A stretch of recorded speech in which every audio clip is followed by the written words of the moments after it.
A propósito de todo esto que nos está ocurriendo actualmente con lo de la cuarentena, son muchas las preocupaciones y reflexiones que se han dado a cómo afrontar esta crisis, sobre todo en sus efectos económicos por parte no solo de los asociados, sino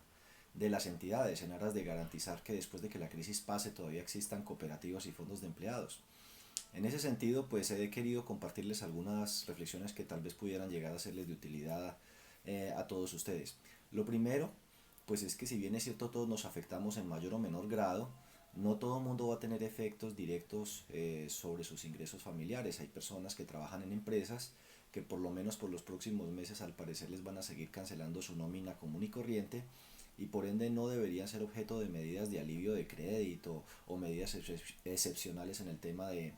los ahorros. Sin embargo, también hay que reconocer que posiblemente, aunque directamente no se vean afectados, algunos trabajadores pueden llegar a ver reducidos sus ingresos, bien sea porque se reduce la cantidad de horas extras, dominicales o festivos que van a trabajar, dado que obviamente las empresas no están produciendo al nivel o ritmo que lo hacían antes. También es cierto que algunas personas pueden llegar a verse afectados indirectamente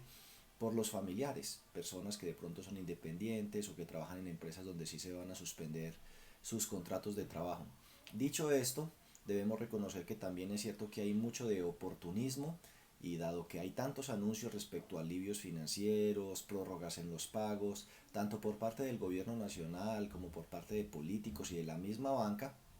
pues ahora todo el mundo se está acercando a los fondos de empleados y cooperativas a preguntar, bueno, ¿y cuáles son entonces las medidas? En conclusión, en este momento, básicamente diríamos que la totalidad de los asociados casi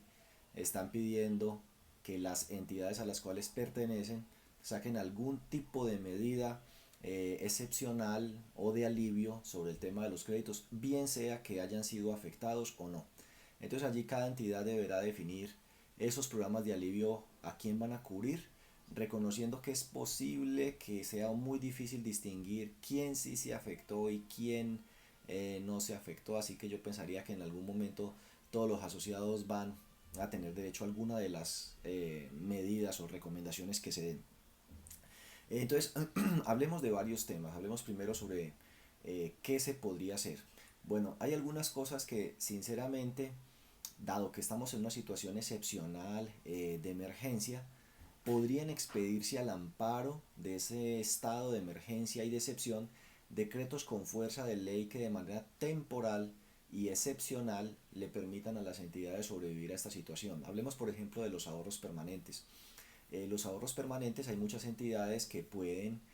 hacer cruces, devoluciones o retiros parciales porque así lo tienen contemplado en el estatuto, caso en el cual el 10% del fondo de liquidez es la tarifa con la que se establece la base en estos ahorros. Esas entidades podrían llegar a establecer que, por ejemplo, durante 2, 3 y en un caso exagerado hasta 6 cuotas, no sabemos cuánto dure esta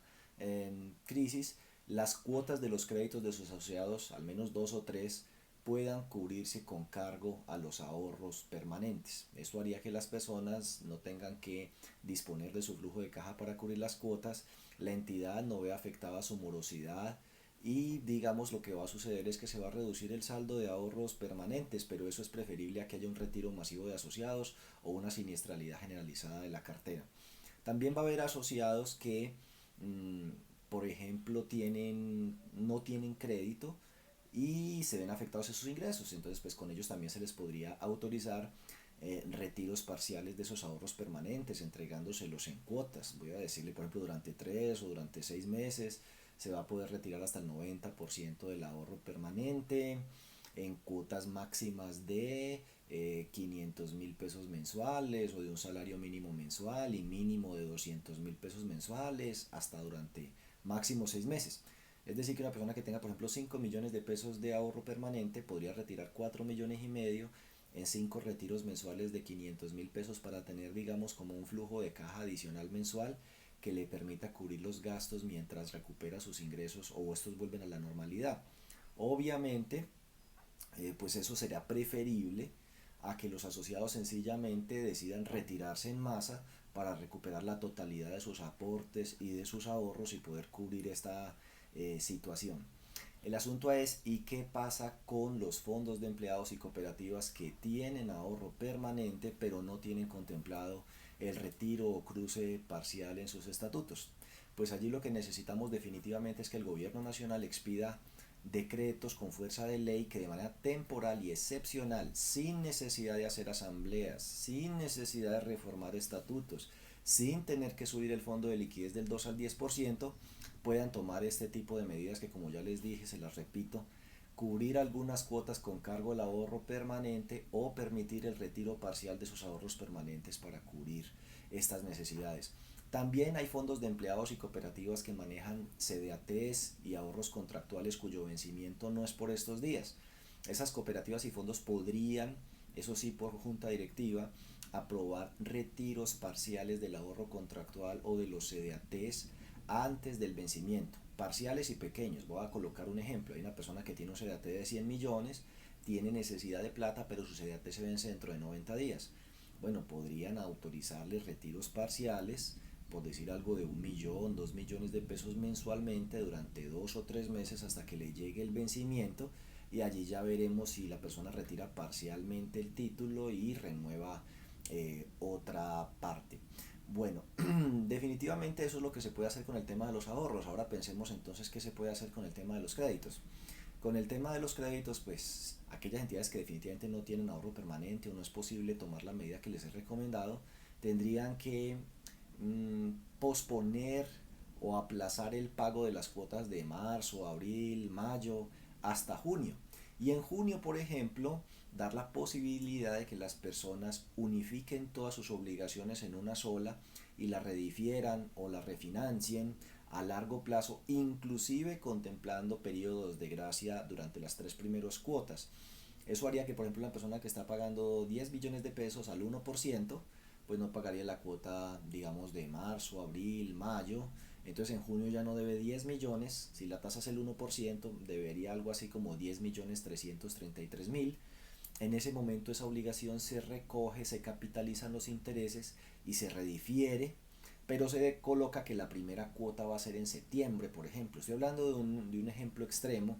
donde las personas puedan llegar a tener un alivio hasta de 6 meses. Los 3 meses que dejó de pagar y los 3 meses que le voy a dar de periodo de gracia para que empiece a pagar. Ojo que una cosa es el flujo de caja y otra la causación de los intereses. En el ejemplo que he dado aquí, en ningún momento la persona ha dejado de reconocer los intereses ni la entidad de causarlos. Es decir, las entidades necesitan causar sus intereses en marzo, en abril, en mayo, junio, julio, agosto, porque si no, entonces los estados de resultados pues van a ser desastrosos y van a dar unas pérdidas terribles. Lo que va a suceder aquí es que primero,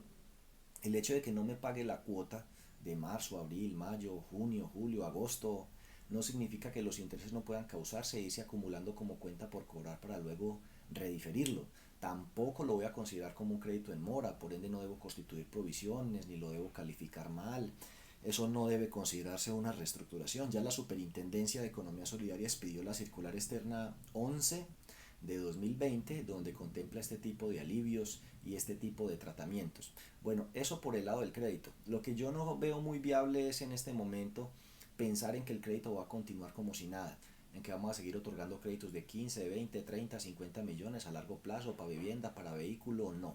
Yo creo definitivamente que el crédito debe focalizarse con muchísimo cuidado en pequeños créditos de consumo o de convenio para adquirir bienes de primera necesidad, bienes de consumo masivo, créditos de pronto de libre inversión, pero cuando son por libranza, por montos o descubiertos pequeños para personas que, digamos, tienen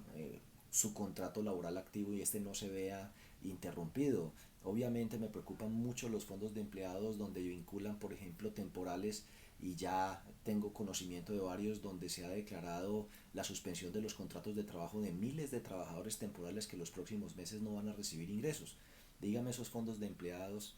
¿qué van a hacer si los próximos 3 meses no van a recibir descuentos de nómina, ni de cartera, ni de depósitos, ni de ahorros? Y es de esperarse que todos los trabajadores temporales desesperados sin ingresos entonces pues pasen sus cartas de retiro a esos fondos de empleados para tratar de, al menos con los aportes y los ahorros permanentes que tienen allí, solventar la crisis. Entonces es un tema de física, supervivencia, combinar todas estas ideas para tratar de contener un retiro masivo de asociados que descapitalicen de manera tan acelerada al fondo de empleados o cooperativa que lo vuelva inviable. Ahora, Si ellos se llegara a presentar, es decir, que son muchísimas las solicitudes de retiro, casi todos los estatutos contemplan un plazo máximo de retiro de aportes, pero también la excepción de que ante grave situación económica o afectación de la liquidez esos plazos pueden extenderse. Algunos dicen que hasta por un año y pagarse cuotas y reconocerse intereses. Lo que yo sí creo es que si a uno se le llega a acumular una gran cantidad de personas que se retiran, pues uno lo que tiene que decir es voy a tomar o hacer uso de esa cláusula que está en el estatuto y voy no a devolverlo dentro de los 30, 60 o 90 días que establece el estatuto, sino que me va a tomar 6 meses o 12 meses, el año que establece allí el estatuto. ¿Cómo? Bueno, pues solicitudes pequeñas de menos de un salario mínimo, menos de medio salario mínimo se devuelven dentro del término estatutario. Y las solicitudes de gente que ya tenga 2, 3, 4, 5 salarios mínimos a favor, entonces se le devuelven 12 cuotas. Es decir, que si tiene 5 millones de pesos, le van a devolver algo más de 400.000 pesos mensuales, cuotas de 400.000 pesos, reconociendo si es posible un interés del IPC o etcétera, para poder atender esas devoluciones organizadas de aportes. Estoy hablando que esta es una medida desesperada, una situación extrema, cuando normalmente usted atiende que se le retiran 40 o 50 asociados y de un momento a otro tiene 400 o 500 solicitudes de aportes. Es imposible pretender que usted va a tener todo ese dinero para cumplir con los plazos que el estatuto establece. Entonces habrá que establecer ese plan de devolución ordenada y escalonada en cuotas de aportes y ahorros permanentes. Habrá algunas entidades muy afortunadas que por supuesto tienen cupos de crédito bancarios activos de los cuales puedan echar mano para atender esta coyuntura de liquidez y especialmente los retiros de ahorros a la vista, CDATs y contractuales que deben ser la prioridad. Recuerden que en caso de que se les llegara a agotar los recursos, es en estos casos, los únicos casos en los cuales se justifica echar mano del fondo de liquidez para atender retiros masivos o imprevistos de depósitos, y yo creería que esa situación es en la que estamos. Bueno, también es cierto que este no es un año, pienso yo, discúlpenme que sea como tan fatalista, para estar pensando en la ancheta, en el regalo de Navidad, en la fiesta de fin de año, en el paseo de integración, en el Día de la Familia. Yo creo que todos esos recursos deberían unificarse en una gran bolsa para otorgar auxilios que mitiguen o mitiguen esta situación de emergencia. Me explico. Digamos que tenemos 500 millones para todos los propósitos, entonces olvidémonos de fiesta, de regalo, de paseo, de ancheta, eso no debería ser la prioridad, y más bien establezcamos que aquellos asociados que se vean afectados por el tema de la crisis del COVID-19 en sus ingresos podrán recibir un auxilio de, y dependiendo del monto de aportes que tengan y la antigüedad en el fondo o cooperativa, entonces el auxilio va a ser de 100.000, de 150.000, de 200.000, de 50.000 mensualmente durante 3 meses, durante 6 meses. Eso haría de contenedor, de estímulo, porque si la persona definitivamente se retira como asociado, pues no tendría derecho al auxilio. Pero si usted le dicen, vea, no solo puede las cuotas de los créditos cubrirlas con su ahorro permanente, sino que durante los próximos 3 meses, si usted no se retira como asociado mientras se supera esta situación,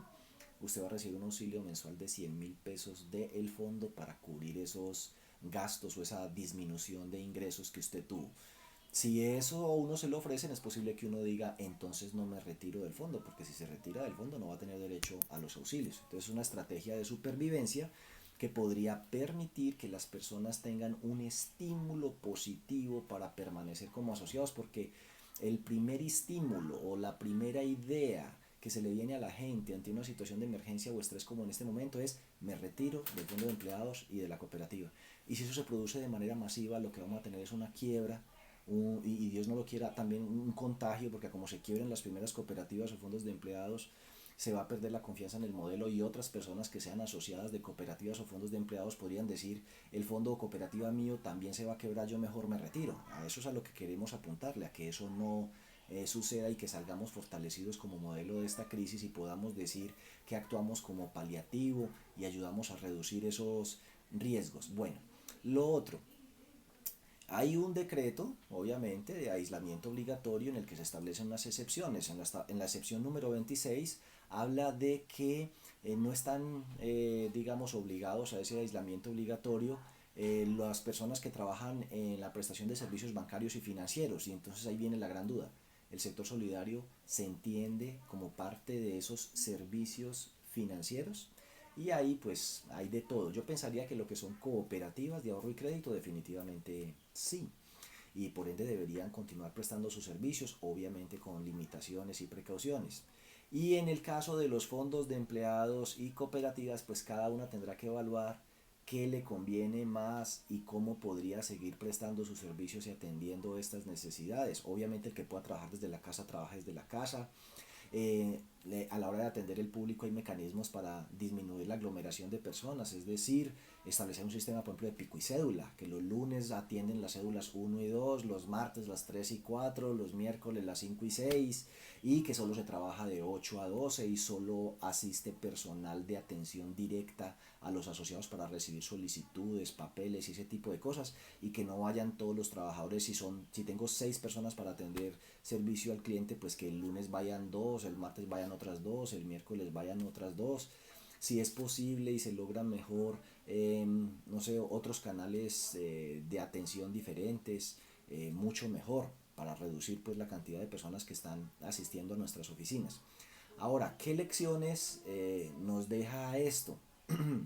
Que era muy importante y sigue siendo muy importante el capital institucional. Hoy estamos pues, creo yo, viendo que aquellas instituciones que tienen una mayor fortaleza patrimonial tienen mejores posibilidades de pasar esta situación con menos apuro, con menos riesgo. También la importancia de la modernización tecnológica. Si hoy ya tuviéramos implementados tarjetas de crédito, cupos rotatorios que uno pudiera utilizar a través de una app, de una aplicación tecnológica en el celular, que las personas tuvieran su cuenta de ahorros y pudieran retirar sus recursos a través de tarjeta débito, pues tendríamos el servicio de crédito abierto y el servicio de ahorro abierto sin necesidad de que la gente tuviera que asistir presencialmente a diligenciar papeles y hacer firmas. Si tuviéramos el pagaré desmaterializado digital, la gente podría hacer sus solicitudes de crédito desde la casa y firmar los pagarés sin asistir a la oficina. En fin, entonces esto es un llamado pues para que una vez superemos esto empecemos a pensar en un cambio definitivamente del modelo de negocios que tenemos para introducirnos en el tema tecnológico y fortalecer patrimonialmente nuestras entidades. Y por otro lado, pues la Supersolidaria ojalá amplíe los plazos para presentar los reportes y para cumplir con toda esta implementación de riesgos, especialmente el tema de riesgo de liquidez, porque sin duda esta crisis que se aparece en el medio ha dificultado mucho el cumplimiento de los cronogramas iniciales. Insisto, buena parte de estas ideas que menciono, sobre todo echarle mano al ahorro permanente, bien para cubrir créditos o hacer devoluciones, sin necesidad de reformar el estatuto, ni hacer asamblea, ni aumentar el fondo de liquidez, requieren que se expidan decretos con fuerza de ley al amparo de los decretos de emergencia y de confinamiento. Eso lo puede hacer el gobierno nacional, pero ahí es donde necesitamos que se utilicen los canales institucionales, las entes gremiales para canalizar esas peticiones. ANALFE, CONFECOP, ASCOP, por mencionar algunos, seguramente se me escapará uno que otro, pero son los que más conozco. Ahora bien, he visto que el gobierno nacional ha dispuesto medidas para garantizar la liquidez del sistema financiero, créditos del Banco de la República y demás, pero creo que ahí no nos han incluido a nosotros y nosotros formamos entonces a la final parte o no formamos parte de ese sistema financiero y de esa capilaridad. Los fondos de empleados no más vinculan casi 1 millón de trabajadores. Las cooperativas entre trabajadores, amas de casa, empresarios, independientes, comerciantes son más de 5 millones de personas. Estamos hablando que tenemos una enorme cobertura social. Entonces yo creería que el sector solidario debería estar incluido en la posibilidad de acceder a créditos con la banca, créditos de fomento con estos recursos que vienen irrigados desde el Banco de la República en condiciones especiales, con tasas bajas y con periodos de gracia para que podamos superar esta situación del mejor modo posible.